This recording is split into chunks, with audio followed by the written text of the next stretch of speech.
네, 고위공직자 범죄수사처 개정안이 진통 끝에 국회 문턱을 넘었습니다. 검찰 개혁의 상징이자 또 문재인 대통령의 공약 1호인 공수처 출범에 이제 청신호가 켜진 셈이 됐습니다. 하지만 여야의 극한 갈등이 여전히 이어지고 있는데요. 관련 내용을 포함한 정치권 이슈들, 최창렬 용인대 통일대학원장, 김형준 명지대 교수와 함께 짚어보도록 하겠습니다. 두 분 어서 오십시오. 안녕하십니까. 예. 공수처법 개정안 굉장히 극한 대립 속에 일단 통과가 됐습니다. 이게 그 과정은 굉장히 힘들었고 전에 노무현 전 대통령 때부터 뭐 생각을 해야 되는지 아니면 그 전에 김대중 대통령 때부터 생각해야 되는지 어쨌든 긴 시간 이어져 오다가 통과가 됐는데 어떤 의미를 저희가 둘 수 있을까요? 공수처법이 통과된 게 아니라 공수처법 개정안이 통과가 됐죠. 공수처법은 이미 지난해 그 여야의 극한 충돌 속에서 패스트트랙 과정에서 통과가 됐습니다. 네. 근데 이제 공수처장 추천위원회의 의결 정력수 때문에 이제 출범이 미뤄져 왔었잖아요. 예. 원래는 7월 달에 출범이 예정돼 있었는데 그러다 보니까 이제 여권에서는 여당에서는 현재의 이 야당이 이 공수처장 후보 추천위원회의 이른바 야당의 비토권을 남용하는 것이다. 거의 파토권 행사하고 있다. 뭐 이렇게 주장을 했었어요. 네. 그러면서 이제 개정안을 낸 건데 야당도 일단 뭐 지나치게 공수처 출범을 지연시키려 했던 거 저는 뭐 그런 점 분명히 있다고 봅니다. 예. 근데 문제는 공수처법이 지난해 통과될 때 야당이 극심한 반대를 무마했던 명분이 야당이 우려했던 공수처의 이른바 정치적 중립 그것은 담보할 수가 있다. 왜? 네. 야당에게 비토권이 있으니까 라는 거였거든요. 그 얘기는 뭐 여당 의원들이 많이 했던 얘기죠. 네. 근데 아무튼 이제 그 과정 속에서 제가 아까 말씀드린 것처럼 공수처 출범을 너무 이제 지연시킨 측면이 분명히 있어요, 야당은. 저 뭐 그 책임에서 자유롭게 어렵다고 보는데 예. 그렇다고 지금 이 법이 한 번도 시행이 안 됐는데 조금 더 합의를 시도해 본 다음에 합의라는 게 다른 게 아니라 공수처장 후보를 추천하는 합의를 좀 야당과 한두 번이라도 더 시도했을 만한 아쉬움이 분명히 있어요. 예. 예. 이렇게 된다면 이제 의결 정수가 원래 후보 추천위원회가 7명 중에서 6명이 합의를 해야 되니까 어려웠던 거였단 말이에요. 네. 5명으로 이제 바뀐 거예요. 3분의 2니까. 그 얘기는 이제 아주 단순 논리로 본다면 여당의 생각대로 후보를 추천할 수 있는 길이 열린 거죠. 바로 그게 공수처법 개정안이 통과된 것이고, 예. 뭐 문재인 대통령도 이제 뭐 새 벽두에 출범을 기대한다 이런 말씀을 했단 말이죠. 예. 좀 그래서 이 제도라는 게 어떠한 제도도 무력화시킬 수가 있어요. 저 그러니까 이미 개정안이 통과됐으니 네. 아직 공수처장 후보를 추천하지 않았잖아요. 예. 개정안이 통과됐다 하더라도 여당은 끝까지 어쨌든 야당과의 합의를 포기하지 말라는 말씀을 좀 드리고 싶고 그다음에 야당도 계속 반대만 한다고 어차피 되는 것도 아니잖아요. 그 야당의 역할을 포기하지 말고 제1야당의 역할을 포기하지 말고 예. 끝까지 여당과 어쨌든 간에 중립적인 후보를 찾을 수 있는 노력을 기울여 달라는 거예요. 어쨌든 그래서 이 중립이 어쨌든 훼손되면 안 된다라는 거예요. 이 네. 공수처법이라는 게 말씀처럼 검찰개혁의 상징이고 문재인 대통령의 공약 1호였는데 대선 공약. 결국 이렇게 된 건 어쨌든 간 정당성 같은 거, 정치적 중립성 이런 것들이 훼손될 수 있다는 우려를 가질 수밖에 없는 거란 말이에요. 예. 그런 것들을 불식시킬 수 있는 최대한의 노력을 여건이 해달라 그 말씀 드리는 겁니다. 네. 그 가장 핵심이 개정안의 핵심이 말씀하신 반대권 비토권을 없애는 거였잖아요. 그렇게 되면서 공수처를 이제 민주당이 일단 입법 강행을 해서 개혁 입법이라고 해서 통과를 했습니다. 지금까지 과정 어떻게 보셨어요? 실제로 뭐 지금 개정안의 내용에 대해서는 우리 최 교수님이 상세하게 설명을 해주셨는데 네. 이것을 이제 민주주의 관점에서 좀 볼 필요가 있어요. 민주주의라는 거는 이제 몇 가지 원칙에 의해서 작동이 되는데 가장 큰 거는 견제와 균형이라는 원칙이 작동이 돼야 된다. 예. 그러니까 지금 이제 검찰이 있고 공수처가 있으면 지금 뭐 집권 세력들은 이 두 세력 간에 있어서의 견제를 위해서 이제 필요하다라는 얘기를 하고 있지 않습니까? 그런데 문제는 뭐냐면 지금 검찰 개혁의 핵심은 두 개의 축입니다. 하나는 검찰을 민주로 통제하자라는 거 하나와 예. 또 하나는 검찰의 정치적 중립성을 포함해서 독립성을 얘기하는 건데 지금 집권 세력들은 이제 민주적 통제에 대한 얘기를 많이 합니다. 예. 그것이 검찰 개혁의 욕체라 하면은 이제 그럼 공수처를 누가 견제하죠? 저 묻고 싶습니다.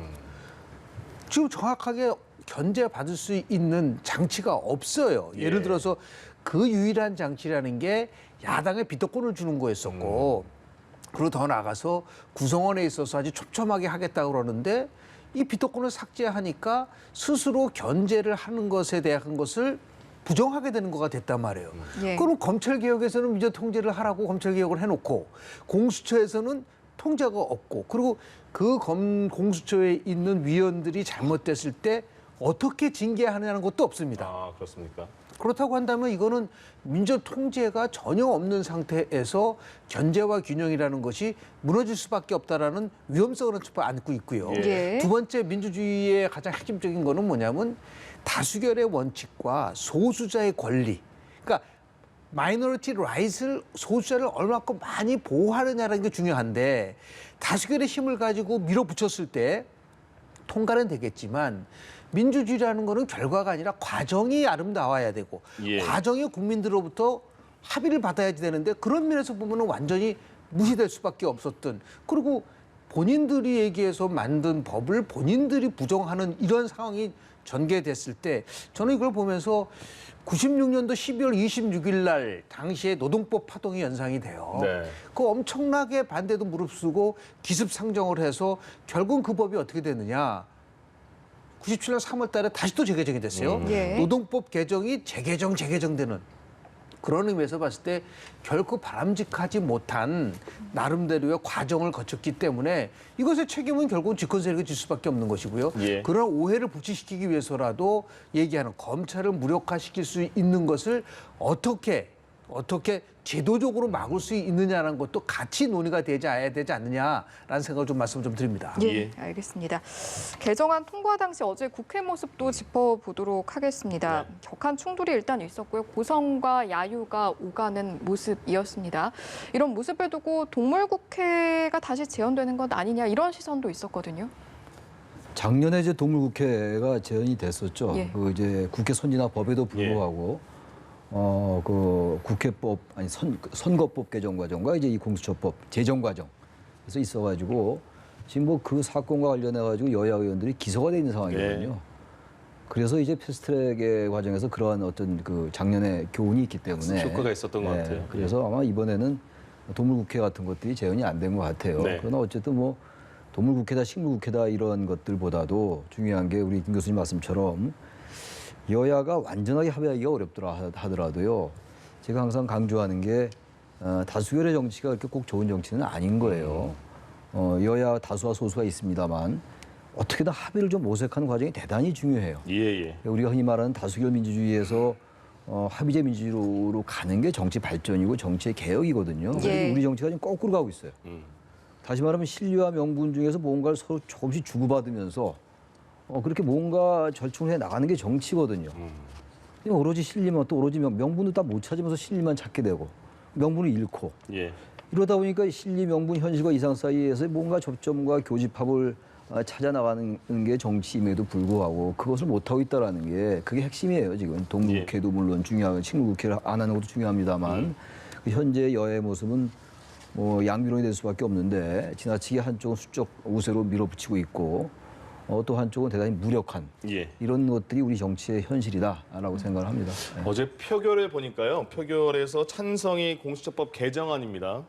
찬성 187명, 반대 99, 기권 1명이 나왔는데 여기서 기권 1명은 처음부터 법 개정에 반대했던 정의당의 장혜영 의원이 기권을 했고요. 그리고 조홍천 의원 얘기도 많이 나오는 게 조홍천 의원은 자리에는 있었는데 찬반 기권 버튼을 누르지 않았어요. 거의 포기했다고 볼 수 있어서 그 두 의원에 대한 뭐 민주당 내에서는 조홍천 의원을 많이 비난의 목소리도 당원들한테 많이 나오고 이 두 의원들의 결정에 대해서 어떻게 평가하세요?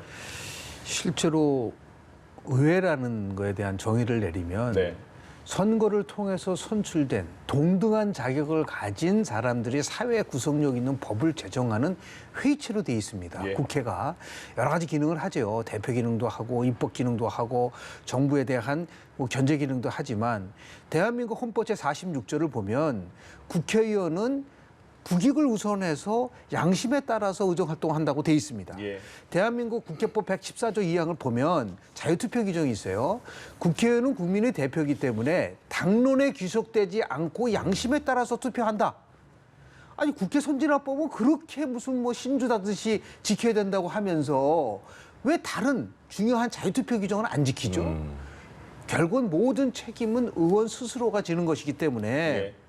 이것을 가지고 무슨 뭐 지난번에도 금태섭 의원 문제 가지고 또 홍역을 치렀었는데요.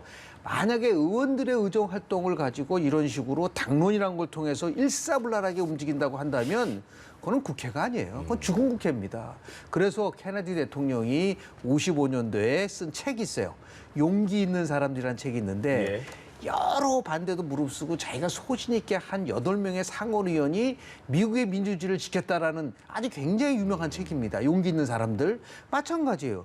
저렇게 소신과 양심에 따라서 투표 활동을 하는 거를 당원이나 일부 의원들이 비아냥거린다는 거는 자기 스스로 나는 무능한 의원이라는 것을 얘기하는 것밖에 안 된다라고 저는 뭐 지적을 좀 하고 싶습니다. 또 하나가 이 지금 금태섭 의원 때 그 공수처법은 당론이었고 네네.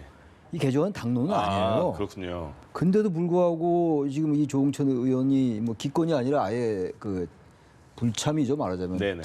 참석은 했는데 예. 찬성, 기권, 반대 아무것도 안 누른 거예요. 뭐 강한 자신의 이제 의지를 표현했다고 보는데 이건 당론도 아니었어요. 근데 이거를 자꾸 이렇게 무슨 뭐 공격을 한다 이러는데 이건 정말 민주주의의 후퇴예요. 이렇게 하면 정말 안 되는 겁니다, 이거는. 그리고 어떤 정당도 그렇고 조직도 그렇고 반대 의견이 있는 게 정상적인 조직이에요. 완전하게 다 찬성합니까? 그럼 북한의 공산당과 뭐가 달라요, 노동당하고?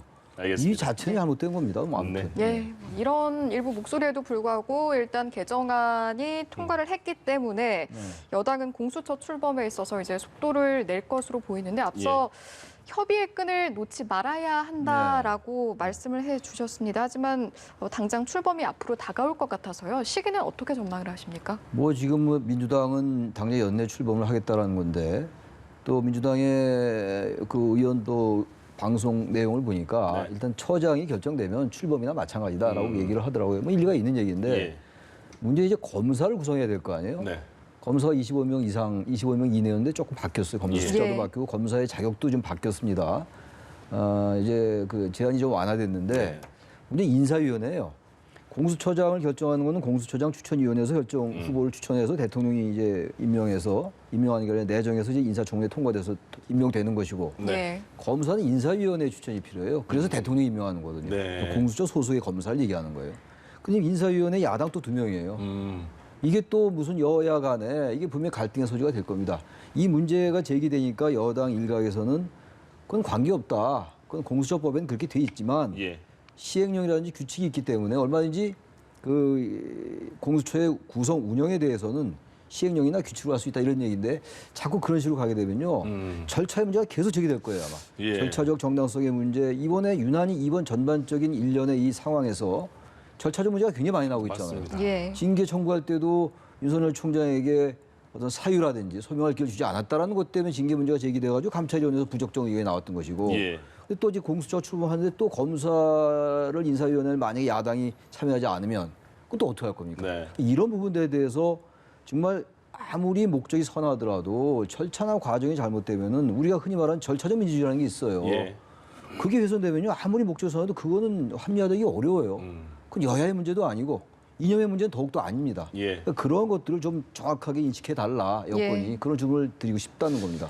이에 대해서 그 주호영 국민의힘 원내대표도 어제인가요? 그 극우 집단도 만나면서 같이 이렇게 여기에 대한 같이 힘을 합쳐보자 이런 말을 했잖아요. 그리고 정권 퇴진을 위해서 장외투쟁도 불사하겠다. 그리고 위헌 심판 청구까지 하겠다. 이런 등등의 그 방안을 내놓고 있는데요.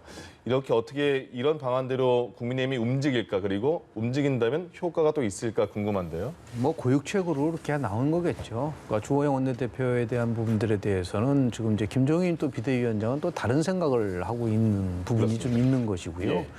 어쨌든 간에 지금 무기력한 야당의 모습을 다시 보여준 것이고 그것을 어느 정도 이제 보충한다는 의미에서 뭐 바깥에 있는 시민단체나 다른 그런 뭐 단체와 같이 협력을 하겠다라는 뜻으로 해석이 되는데 과연 효과성에 대한 국민의 공감을 어느 정도 이뤄낼 수 있느냐라는 부분에 대해서 저는 대통령이 이제 시종일관 얘기한 부분은 뭐냐면 이제 공수처는 이제 검찰 개혁의 상징이고 그리고 더 나아가서 어떻든 간에 절차적인 정당성과 공정성에 대한 얘기를 참 많이 했습니다. 예. 예. 그러면 지금 많은 사람들이 우려하고 있는 이 공수처가 권력 비호처, 정권 수호처가 되려고 한다는 것을 우려가 있다고 한다면, 검찰을 무력화한다고 한다면 왜 이런 거는 못하죠?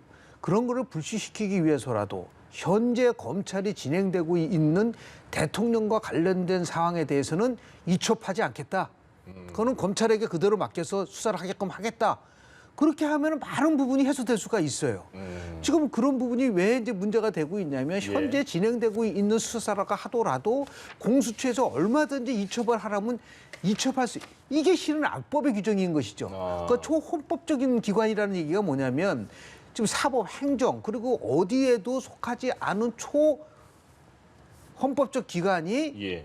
다른 기관에 대해서 헌법에 있는 기관에 행동하는 것을 가지고 와서 할 수 있다라고 하는 이런 것들을 불시시키는 것이 절차적인 정당성이라든지 공정성을 확보하는 것이지 아무리 100% 말을 100번 해보십시오. 그게 예. 지켜지나 지금 우려하는 부분을 불시시킬 수 있게끔 여야가 지혜를 보고 그런 부분 속에서 대통령 나도 스스로 검찰의 조사를 받을 수 있는 상황이 오면 받는다라고 하는 그런 모습을 보여야지만이 국민들이 정부를 신뢰하고 새로운 공수처에 대해서 기대를 하게 되는 것이지 그런 얘기는 전혀 얘기하지 않고 뭐 공수처를 언제 출범할 거냐 또 예. 위원을 어떻게 할 것이냐 아주 세부적이고도 지엽적인 문제를 가지고 본질적인 문제를 안 건드리기 때문에 예. 제가 볼 때는 이런 공수처 논쟁은 앞으로 계속해서 한국 정치를 좀 발목을 잡을 수밖에 없는 위험한 나름대로 인자다라는 말씀을 좀 드리고 싶습니다. 그러니까 교수님께서 우려하시는 부분이 공수처법 중에서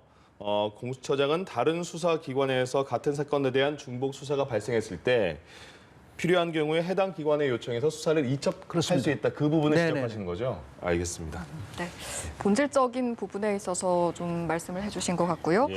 앞서 하신 말씀 중에 검찰 개혁의 상징이 공수처 출범이다라는 언급이 네네. 있었습니다. 여기에 있어서 이제 상황이 그렇다 보니까 윤 총장 그리고 추 장관의 갈등에 있어서도 어제 개정안 통과가 곧 출범이 눈앞에 다가오다 보니 그 갈등이 해소되는 어떤 기점이 될 수 있지 않겠느냐 이런 전망도 있는 것 같거든요. 추미애 장관과 윤석열 총장의 갈등은 해소될 수 없어요. 네. 어떻게 끝까지 가야 된다. 해소가 될 수가 예. 없는 구조로 와버렸잖아요. 예. 처음엔 그런 출발이 아니었는데 또 하나는 이제 두 분이 뭐 언제까지나 총장 장관하는 건 아니잖아요. 네. 세상에 다 끝이 있는 것이기 때문에 예. 어떻게든 퇴로가 열려져야 돼요. 지금 징계위원회 가지고 어제에서 이제 15일로 다시 또 이제 연기가 한 차례가 될지 두 차례가 될지 모릅니다만 네. 또 하나 이제 추미애 장관의 거치에 대해서는 이제 공수처가 출범하면 통과됐으니까 개정안이 역할은 끝났다라고 했는데 그 말도 좀 어폐가 좀 있다고 하는 게 공수처가 출범하는 게 장관의 몫이 아니에요. 네. 국회의 몫이잖아요. 공수처가 법이 제정이 되고 법도 개정이 또 됐고 좋으나 싫으나 법에 따라서 입법에 따라서 공수처가 출범하는 거예요. 예. 장관이 출범시키고 하는 게 아니란 말이죠. 그러니까 공수처가 출범하니까 이제 추미애 장관 명예롭게 퇴진해야 된다. 예. 언뜻 들을 때 단순 논리로 말이 돼 보이는데 정밀하게 보면요. 그건 정확한 말은 아니에요. 그건 네. 단지 두 사람은 어떻게 좀 가능하면 출구를 잘 모색해서 갈등을 해소해 나가는 게 중요하다는 의미에서 말이 되는 건데 예. 공수처가 출범했으니까 이제 추 장관은 명예롭게 퇴진한다? 그건 여권이 이제 추 장관에게 명예로 퇴진하기 여러 중 하나의 정치적 수사에 불과한 거라고 좀 보기 때문에 예. 아무튼 그러나 계기가 될 수 있죠. 변곡점이 될 수가 있으니까 징계위가 15일 날 열리고 거기에 따라서 뭐 정직 이상이 나올지 뭐 정직 이상이 나올 것 같긴 합니다만 모르겠어요. 그건 두고 봐야지 하는데 예. 거기에 따라서 또 이제 법적 소송이 진행될 가능성이 높고 뭐 그런 상황으로 진행될 거예요. 그 갈등은 뭐 해소되긴 현재로도 대단히 어렵다 이렇게 봅니다. 예, 알겠습니다. 그럼 두 분 말씀 여기까지 하겠습니다. 예. 최창렬 교수와 박형준 교수 두 분과 함께했습니다. 고맙습니다. 고맙습니다. 김영준 교수.